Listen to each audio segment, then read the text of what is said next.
Welcome back to another episode of the Don't Take Us Seriously podcast. This is DJ. I'm Kevin, filling in for O. And today we're going to be going through what you guys saw on Saturday, what the world saw on Saturday. So this Jags-Chargers game, we don't know who deserves the credit here. So we're going to just lay out all the facts to you guys and going to let you decide. Me personally, you know me. I've been advocating for Trevor all year, so I'm going to stick with Trevor. I'm thinking that he's the one that deserves more credit here. I'm not sure what my man across the way sounds like and feels for it, but I know for Trevor, I've been hammering the table for him.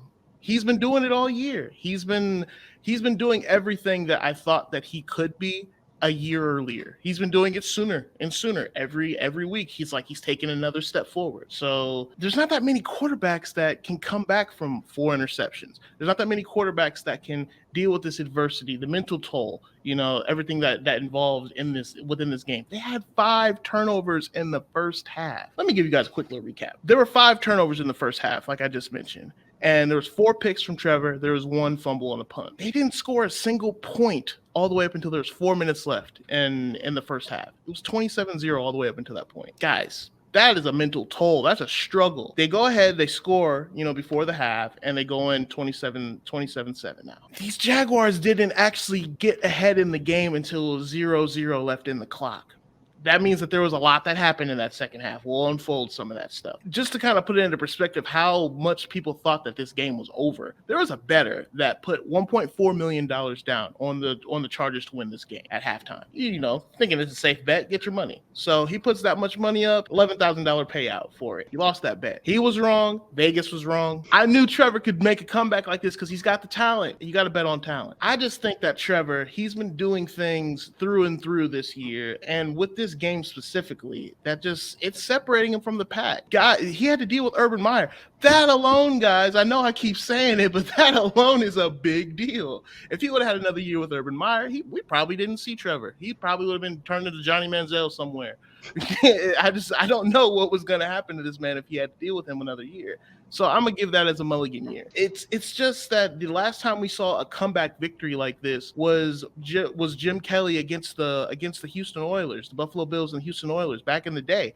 I mean, that was a really good Bills team against a pretty average Houston Oilers team, albeit they made the playoffs, so props to them back to them. But they still lost. This is a Jags team that they're up and coming, but they've got a true star franchise quarterback. And you know what? He came and he saved the day. It's not so much the tangibles, his big arm. It's not so much, his intellect, being able to go through reads and everything. It is those things, but it's more the leadership for this game.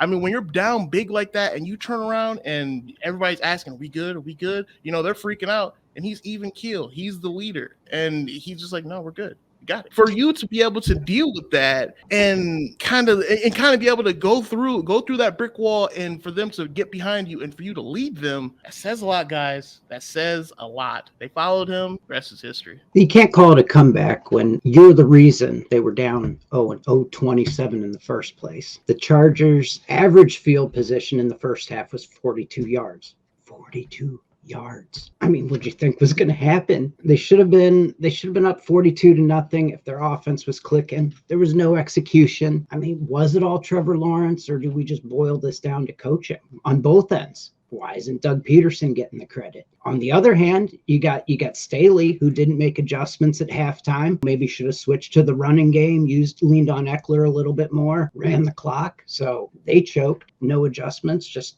keep having Herbert pass. I don't think we're ready to crown Lawrence as the next coming of Tom Brady just yet. Maybe we want to. Tom Brady's going to be leaving the league. We don't have Peyton Manning anymore. We want these guys. We want the quarterbacks, this next generation of quarterbacks up and coming. Look at all our playoff quarterbacks. You got Dak, 29. He's the old man in the league in the playoffs. We want Lawrence to do. Kudos to him for shaking it off. Not many other quarterbacks could have come back and been that composed, but I wouldn't say he's the reason they won. If anything, the Chargers, they choked. They handed them the game. The Chargers thought they had it in the bag, and then they just went back into their shell. Their offense, they didn't have any run plays. Eckler, 5 carries in the second half. Where was the run game? Where was the clock management? You're up by 20 points and you don't have a run game. game, they needed to run the clock, hold on to the lead, run the clock. No, you don't have Mike Williams, so you want to throw more. I mean, they had Gerald Everett, Josh Palmer, sure, Keenan Allen, but they know you're going to be throwing to Allen. So all I'm saying is they should have made adjustments at halftime, come out as a different team. I blame that on Staley. I'm surprised they're bringing him back next year. He choked, but Doug Peterson was calling the plays. Lawrence comes out, different second half, not throwing the picks. He kept composure. I'll give him that. That's what these guys are paid to do. That's why they're making the money. And when you talk about leadership, what about Doug P? He stayed cool. What other coach down by that deficit, playoff game, could have come back from that? Called the plays, the right plays. So I'm just not going to sit here and give all the credit to Trevor Lawrence just yet. Let's see how the next playoff games go. Just not ready to crown him the next Brady. Not yet. I can get that. But there's one thing I can also agree with you on.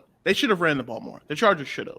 Because when Travis Etienne has 20 rushes for over 100 yards, and Eckler doesn't have 15, 20 carries in the game, and they're up by a boatload of points, they should have done that. But on the flip side of that, comebacks only happening when the team is down. You know, it's the situation that Trevor did form, but he also had the greatness to lift them up out of this hole that he put them in. Hey, at the end of the day, isn't that how we measure the greatness of a quarterback? We measure them by wins and losses, and he got the win, albeit a very big win in a big moment. No matter if it's a boneheaded play, that happens, like what happened with the interception that he threw, the very first interception. It was boneheaded. It got tipped a couple times. It was a crazy situation, but it was still a boneheaded play at the end of the day. Whether it's that, whether or not it's the fumble that happens, that's a boneheaded play.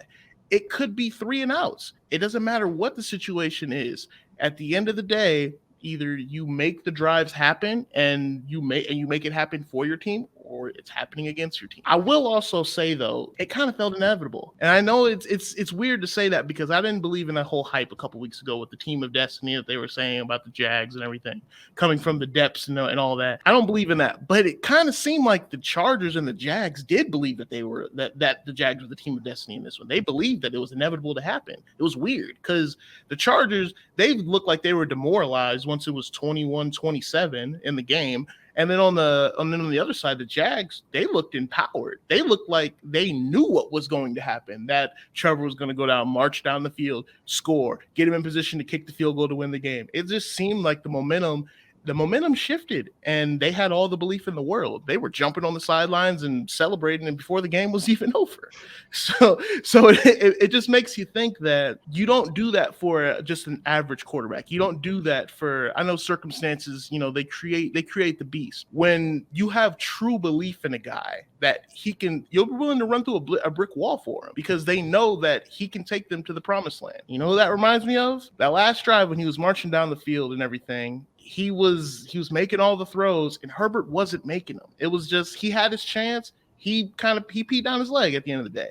Trevor Lawrence had his chance. He went down, marched down the field, and it kind of looked like Brady. Just a little bit. I'm not saying he's Brady, but I can see that air of him on there. I can see the aura kind of coming off him a little bit. It was very Brady-esque for him to march down the field, make all the throws, kick the field goal, take the ball home, and hey, that's all she wrote. Yeah, I'll tell you, Herbert should have played better.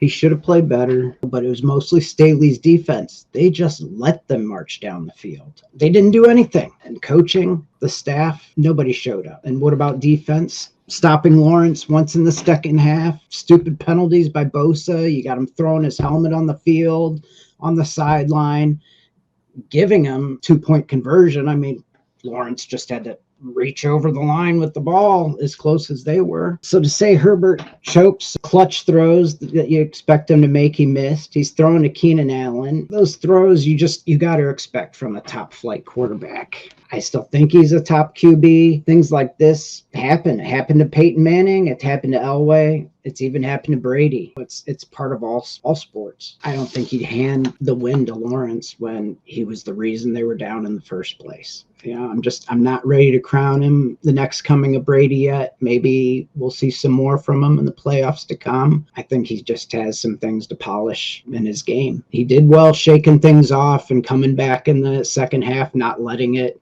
get to him. But at the same time, Chargers just handed them the game. Any team should have been able to come back from that. Most quarterbacks, even a game manager, as long as they have the right coach kind of telling them what to do, where were the Chargers? Where was the run game? Where were the adjustments? I think a large part of it comes down to coaching, and I think you hand Doug Peterson the win on this. I got you.